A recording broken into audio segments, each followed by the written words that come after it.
जो भी एफआईआर लगी या कुछ भी है वो एक तरफा ही अभी तक दिख रही है, तो क्या ये एडमिनिस्ट्रेशन किसी दबाव में काम कर रही है या दोनों पक्षों को जो है सुनना जायज़ नहीं समझ रही है? देखिए, कई बार देखा जाता है कि कई झगड़ों में पर्दे के पीछे पॉलिटिकल दबाव भी काम करते हैं। ये कई मामलों में अक्सर आया है, ये कोई नई बात नहीं है। इस मामले की चूँकि जांच चल रही है, शायद एसआईटी बनाई गई है या नहीं, वो कंसर्न थाना उसकी जांच भी कर रहा है, लेकिन हमने जो सुना है वो कह रहे हैं कोई शायद लैंड डिस्प्यूट, क्या इस तरह की बातें उड़ रही हैं। अब सच्चाई क्या है, ये सच्चाई तो जांच के बाद सामने आई है, लेकिन हम समझते हैं कि पत्रकारिता करने वाले शख्स पर अगर कोई हमला करता है और वो एक आत्म बचाव में कुछ कार्रवाई करता है, उस पर भी लाजमी तौर पे गौर किया जाना चाहिए। और सबसे बड़ी, आप देख रहे हैं न्यूज़ सैर इंडिया और मैं हूं अरफाज अमडैंग। आज की खास मुलाकात में हमारे साथ मौजूद हैं सीनियर जर्नलिस्ट सतीश वर्मा जी, जो कि सहारा ग्रुप से रिलेटेड हैं। सर, स्वागत है आपका न्यूज़ सैर इंडिया में। शुक्रिया शुक्रिया, धन्यवाद। सतीश सर, काफ़ी लंबा जो एक्सपीरियंस है आपको जर्नलिज्म का, तो क्या बदलाव आप देखते हैं 2021 का और पुराना समय जो आपका था उसमें क्या बदलाव आपको दिखता है? देखिए, मैं आपको 30 साल पीछे ले आना चाहता हूँ। उस वक्त मैं पढ़ता था स्कूल में, सीनियर क्लासेस में था, लेकिन मुझे लिखने का शौक़ था। तो इंडियन एक्सप्रेस का हिंदी का अखबार था जनसत्ता, बड़ा मशहूर अखबार था और वो बेबाक लिखता था। वो एंटी इस्टेब्लिशमेंट था, सरकार का गोदी मीडिया नहीं था, जिस तरह से आज कहा जाता है। जिस तरह आज से कहा जाता है। तो आप देखिए, मेरे उसमें आर्टिकल आते थे हाफ पेज के, एडिटर मुझे असाइन करते थे मुख्तलिफ विषयों पर। लेकिन ये है कि उनको करने में मुझे कई कई दिन लगते थे, ऐसे नहीं कि इंस्टेंट दे दें हम उनको। लिखते लिखते मैं, माया मैगज़ीन थी, मित्र प्रकाशन इलाहाबाद का, उनका दिल्ली में दफ्तर था। मनोहर कहानियाँ उनकी उस ज़माने में बहुत प्रोमिनेंट क्राइम मैगज़ीन थी। और मनोहर कहानियाँ में मैंने भाषा का बड़ा ज्ञान लिया। जिस ओर आप सवाल कर रहे हैं, जब हम जाते थे किसी अफसर से या कोई स्टोरी करने, तो वो आदमी हमें देखते ही बड़े रिस्पेक्टफुल तरीके से कहता था, आइए जनाब, आइए आइए लेखक साहब, पत्रकार साहब। एक वो था ज़माना। आज अगर आप किसी के पास जाते हैं तो जिसके पास जाएंगे वो पहले भृत्यंत तान लेगा, पता नहीं ये क्या करने आया है यहाँ। मतलब उसकी बॉडी लैंग्वेज ऐसे लगेगा कि जैसे कि हम उसको किसी मजबूरी में फंसाना चाहते हैं या उसको ब्लैकमेल करना चाहते हैं, या उससे वो सवाल पूछना चाहते हैं जो सवाल गैर मुनासिब हो सकते हैं। तो ये बदलाव आया है। और सबसे बड़ी बात है, उस ज़माने में हम एक कागज़ होता था या कलम होती थी जिस पर हम खबरें या स्टोरीज लिखते थे। जी। अब तो बहुत ईजी हो गया। उस वक्त अगर मान लो क्राइम होता था, मेरी शुरुआत क्राइम रिपोर्टिंग से हुई है, तो हमें बड़ी जगह जाके चक्कर लगाने पड़ते थे, क्राइम स्पॉट पे जाना पड़ता था, इलाके के एसएचओ से मिलना पड़ता था, वो नहीं मिलता था, डीएसपी के पास जाना पड़ता था, मतलब कई जगह जाना पड़ता था। बहुत मेहनत होती थी एक रिपोर्ट तैयार करने में। जी। आज सब कुछ आपको कंप्यूटर पे डाल देते हैं, नेट पर क्या क्राइम हुआ क्या नहीं हुआ, पुलिस ही कुछ सब कुछ दे देती है। और इसके अलावा जो अहम बात थी, हमने अपने ज़माने में कभी नहीं लिखा, पुलिस कहती थी कि ये शख्स चोर है, हम कभी सीधा नहीं लिखते, हम कहते थे पुलिस का दावा है कि वो चोर है। हम क्यों लिखेंगे वो चोर है?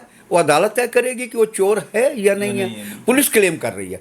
तो ये जो बुनियादी फ़र्क आया है लिखने में, भाषा में, और सुविधा ग्रस्त भी जर्नलिज्म में बहुत चीज़ देखी जा रही हैं। आदमी थोड़ा आराम तलब भी हो गया है, लेकिन ये है कि चैलेंजिंग उसी प्रकार के तेज़ी से बढ़े हैं। जी। तो सतीश सर, जिस तरह से आज का दौर की हम बात करें, जहां मोबाइलों पे जो है ऑनलाइन फेसबुक, यूट्यूब, जो वेबसाइट्स पे जो न्यूज़ एजेंसीज चल रही हैं, काम कर रही हैं, तो क्या आप उनको मुनासिब समझते हैं कि ठीक तरीके से वो काम कर रही हैं, या कुछ उनमें भी कमियां हैं, या वक्त के साथ जो है बदलाव ज़रूरी है? देखिए, जब टेलीविज़न आया, मुझे याद है अच्छी तरह, पहले सिर्फ दूरदर्शन हुआ करता था। जी। हमें दूरदर्शन के वो एंकर जो खबर पढ़ते थे, आज भी हमारे जहन में एक फ्लैशबैक पिक्चर की तरह घूमते हैं। किस तरह एक मतलब खूबसूरत चेहरे थे और बड़े प्यार से बात करते, चिल्लाते नहीं थे जैसे आज के एंकर चिल्लाते हैं। जिस तरह वो अर्णब गोस्वामी का जिक्र करें जो टीआरपी स्कैंडल में फंस रहे हैं, वो किस तरह शाउट करते हैं, ऐसा लगता है कि जैसे कोई मदारी का शो हो रहा है। जर्नलिज्म नहीं लगता, कम से कम जिस तरह की हमने ट्रेनिंग अपने उस्तादों से लिया जिस ज़माने में। तो कहा यह जा रहा था टीवी के आने से प्रिंट मीडिया ख़त्म हो जाएगा, लेकिन प्रिंट मीडिया कभी नहीं ख़त्म हुआ। प्रिंट मीडिया ये ज़रूर है कि उसमें इम्प्रूवमेंट होता रहा लगातार, वो बढ़ता रहा। जी। और प्रिंट मीडिया एक ऐसी चीज़ है, मान लीजिए कि अखबार 5 या 10 रुपए का है, वो गरीब आदमी भी ले सकता है, रिक्शा वाला भी ले सकता है और एक मजदूर भी ले सकता है। बिल्कुल। अगर उसकी खबर मान लीजिए कि टेलीविज़न पर चली है तो उसको कहाँ संजो के रखेगा? अखबार में छपेगी, उसकी खबर वो संभाल के रखेगा जीवन भर कि हाँ मेरी खबर अखबार में भी छपी है। और जहाँ तक आपने बात करी कि ये पोर्टल वगैरह, देखिए मोदी सरकार का एक बड़ा सपना है डिजिटल इंडिया का। जी। लेकिन हम जम्मू कश्मीर के हवाले से बात करें, वो सपने कैसे साकार होंगे जब यहाँ 4G नहीं है? बिल्कुल। पिछले 1-1.5 साल से यहाँ 4G नहीं है। केवल मीडिया की बात नहीं है, जो बच्चे पढ़ते हैं ऑनलाइन उनको प्रॉपर वो पढ़ाई नहीं कर पा रहे। ये किस प्रकार का डिजिटल इंडिया है? ये भी एक सवालिया निशान है सरकार की नीति और नीयत पर और कार्रवाई पर। दूसरी बात यह है कि आपने देखा जिस प्रकार पोर्टल में कोई चेक नहीं है, चेक एंड बैलेंस होना चाहिए। लेकिन ये अच्छी बात है कि सूचना प्रसारण मंत्रालय, गृह मंत्रालय, ये सारे मिलकर एक पॉलिसी अडॉप्ट करने जा रहे हैं जिससे कि जितने भी पोर्टल हैं उनके ऊपर कुछ नियम शर्तें लागू की जाएंगी। कल को उनकी रिस्पॉन्सिबिलिटी, अकाउंटेबिलिटी भी तय की जाएगी कि गलत खबर चला रहे हैं, सही चला रहे हैं। ये सब बहस के मुद्दे हैं। लेकिन कुछ लोगों का ये कहना है कि सरकार शायद अंकुश लगाना चाहती है, लेकिन हम ये कह रहे हैं अंकुश भी अगर लगाए, कम से कम ये तो तय होगा ना कि जर्नलिज्म में, इस लाइन में एक नोबल प्रोफेशन माना जाता रहा हमेशा से। कि कहते हैं कि जब किसी को कहीं दरकार, कहीं इंसाफ भी मिलता है तो फिर मीडिया के पास जाता है अपनी परेशानी, अपना दुख या अपने पर जो जुल्म जास्ती हुई है। तो अगर चेक एंड बैलेंस होगा तो हम समझते हैं ये सरकार की अच्छा प्रयास होगा। और जो लोग इसका बेजा इस्तेमाल करने की कोशिश करते हैं इस आड़ में आके, उस पर रोक लग पाएगी। तो सर, जिस तरह से आप देख रहे हैं कि जम्मू कश्मीर के जो जर्नलिस्ट हैं, कश्मीर में भी काफ़ी सारे जर्नलिस्ट हमारे शहादत उनको मिली और जम्मू में भी आए दिन जो है हमले देखने को मिल रहे हैं जर्नलिस्टों पे, तो उसको कैसे देखते हैं आप? क्या सरकार सीरियस नहीं है इन जर्नलिस्ट को लेके? अगर वो कोई खबर दिखाते हैं या किसी एडमिनिस्ट्रेशन के ख़िलाफ़ होती है या किसी लैंड ग्रैबर के ख़िलाफ़ होती है तो वो धमकी देता है या उसको मारने की कोशिश करता है या उन पर हमला करता है और एडमिनिस्ट्रेशन की तरफ से कोई कार्रवाई नहीं देखने को मिलती है, या कभी कोई जर्नलिस्ट जो है वो कोई कंप्लेंट करवाता है उस पर कोई कार्रवाई नहीं होती है, तो इसको कैसे देखते हैं? देखिए, पहली बात तो ये है कि ये सारी दुनिया जानती है कि जम्मू कश्मीर हो या नॉर्थ ईस्ट का एरिया जिसे पूर्वोत्तर राज्य कहते हैं, मणिपुर, अरुणाचल, असम, ये 2 क्षेत्र ऐसे हैं यहाँ पर पत्रकारिता जान हथेली पर रखकर करने वाला काम है। ये कोई सहज काम नहीं है कि आप दिल्ली या बॉम्बे जैसे महानगर में बैठ के अगर वो अंडरवर्ल्ड पे स्टोरी नहीं है या गैंग वार पे स्टोरी नहीं है। क्योंकि मैंने तो वहाँ भी स्टोरियाँ की हैं, क्राइम रिपोर्टर थे। बॉम्बे में भी मैं धारावी पे कर चुका हूँ जहाँ अंडरवर्ल्ड से निकले हाजी मस्तान, दाऊद, सुकुटनार, बखिया, बड़े बड़े डॉन निकले हैं। मैंने वहाँ भी उस पर भी स्टोरी की, बॉम्बे में भी। लेकिन मेरा कहना है कि जम्मू कश्मीर की खास तौर से, चूँकि यहाँ मिलिटेंसी है, मिलिटेंसी की आड़ में लोग अपनी रंजिशें भी निकालते हैं, कई बार निर्दोष लोग भी गोलीबारी का शिकार होते हैं। तो उस स्थिति में अगर कोई जर्नलिज्म, कोई अपने एक पैशन के साथ और एक समर्पण के साथ और एक ईमानदारी के साथ अगर वो अपनी ड्यूटी का निर्वहन कर रहा है तो उसकी सुरक्षा करना, सुनिश्चित करना, ये काम एडमिनिस्ट्रेशन के साथ साथ पुलिस का भी बनता है कि ऐसे पत्रकारों को जो अपने ड्यूटी को अंजाम दे रहे हैं ईमानदारी के साथ, उनकी वो सुरक्षा करें।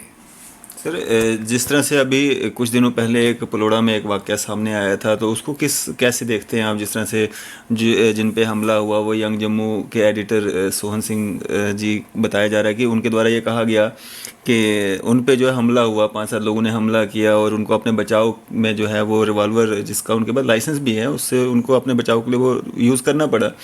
तो हालांकि अभी तक जो भी एफआईआर लगी है कुछ भी है वो एक तरफा ही अभी तक दिख रही है। तो क्या ये एडमिनिस्ट्रेशन किसी दबाव में काम कर रही है या दोनों पक्षों को जो है सुनना जायज़ नहीं समझ रही है? देखिए, कई बार देखा जाता है कि कई झगड़ों में पर्दे के पीछे पॉलिटिकल दबाव भी काम करते हैं। ये कई मामलों में अक्सर आया है, ये कोई नई बात नहीं है। इस मामले की चूँकि जांच चल रही है, शायद एसआईटी बनाई गई है या नहीं, वो कंसर्न थाना उसकी जांच भी कर रहा है। लेकिन हमने जो सुना है वो कह रहे हैं कोई शायद लैंड डिस्प्यूट, क्या इस तरह की बातें उड़ रही हैं। अब सच्चाई क्या है, ये सच्चाई तो जांच के बाद सामने आएगी। लेकिन हम समझते हैं कि पत्रकारिता करने वाले शख्स पर अगर कोई हमला करता है और वो एक आत्म बचाव में कुछ कार्रवाई करता है, उस पर भी लाजमी तौर पे गौर किया जाना चाहिए। और सबसे बड़ी बात यह है कि आज के दौर में पत्रकारिता कोई सहज काम नहीं, ये दोधारी तलवार है। वो ज़माने लग गए जब आप पत्रकार कह के आपको 4 लोग आपके साथ खड़े हो जाते हैं, नहीं यार पत्रकार साहब हैं, इनकी फेवर करिए, इनको सपोर्ट करिए, इनको बचाइए। आज जिस प्रकार नेशनल मीडिया, गोदी मीडिया जिस प्रकार का कीचड़ परोस रहा है, आपने देखा वो जो बॉलीवुड का हीरो था जिसकी मौत हो गई, और उसमें रिया चक्रवर्ती को जब तक जेल नहीं करवा ली उन चैनलों ने, 10-12 जो गोदी मीडिया के हैं, तब तो चैन से नहीं बैठे। कई बार ये मीडिया ट्रायल जो होता है ये भी बड़ा घातक होता है, निर्दोष आदमी उसमें फंस जाता है। तो इसके ऊपर हालांकि हाई कोर्ट की टिप्पणी भी आई है परसों, बॉम्बे हाई कोर्ट की, 2 चैनलों का तो क्लियर नाम लिया है, नेशनल अंग्रेजी चैनलों का। तो हम समझते हैं कि जांच एजेंसियों को बिना किसी दबाव के, चाहे वो पॉलिटिकल हो या कोई दूसरा दबाव हो, उनको इस चीज़ों की गहराई से जांच करके, निष्पक्ष जांच करके, जो एग्रीव्ड पार्टी है, जो विक्टिम पार्टी है, उसकी लाजमी तौर पर मदद का और सुरक्षा करनी चाहिए। सतीश सर, क्या मैसेज रहेगा आपका जो यंग यूथ जो है वो इस प्रोफेशन को एज अ फ्यूचर अपना जो है वो चुन रहा है, बना रहा है, किस तरह से उनको जो है इस काम में आगे आना चाहिए और अपने काम को जो है सही तरीके से जो सर अंजाम देना चाहिए?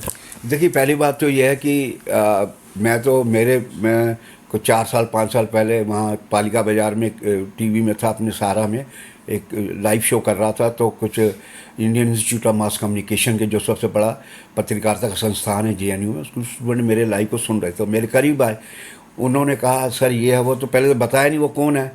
तो मैंने कहा भाई आप इतने पढ़े लिखे हैं, आप दूसरे प्रोफेशन में क्यों नहीं गए? इसमें तो बहुत ज़्यादा भविष्य वाली बात नहीं है।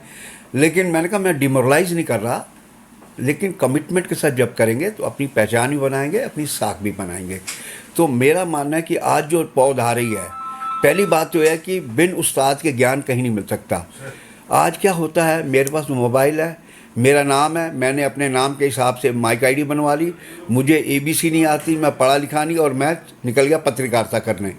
अब ऐसे लोगों को भी मेरा मानना है चेक होना चाहिए, और जो नई पौध आ रही है, जो चाहती है पैशन के साथ काम करना, उनको जितने पुराने उस्ताद लोग हैं जिनके पास अनुभव है, उनके पास बैठ के खबर कैसे लिखनी है, ताकि हम किसी के साथ हमारा पक्षपातपूर्ण रवैया ना दिखाई दे।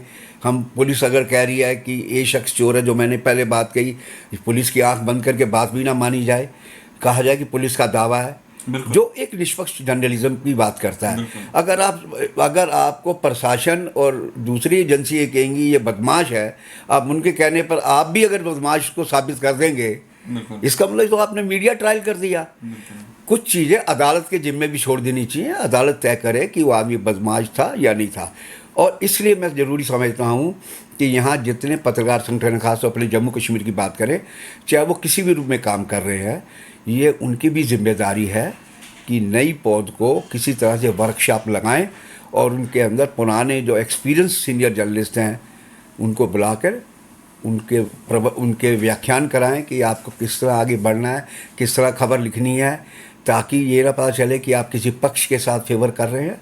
ये तमाम चीज़ों की ज़रूरत है। जी, चलिए शुक्रिया सर हमारे साथ बातचीत करने के लिए, अपना कीमती समय देने के लिए। ये थे हमारे साथ सतीश वर्मा जी, जो कि सीनियर जर्नलिस्ट हैं और सहारा ग्रुप से जुड़े हुए हैं। काफ़ी लंबे समय का एक्सपीरियंस है इनको, और इन्होंने काफ़ी सारी जानकारियाँ जो हैं वो दी। फिलहाल दीजिए इजाज़त, मैं और फाज़िमा डैंग, कैमरामैन शाहनवाज के साथ।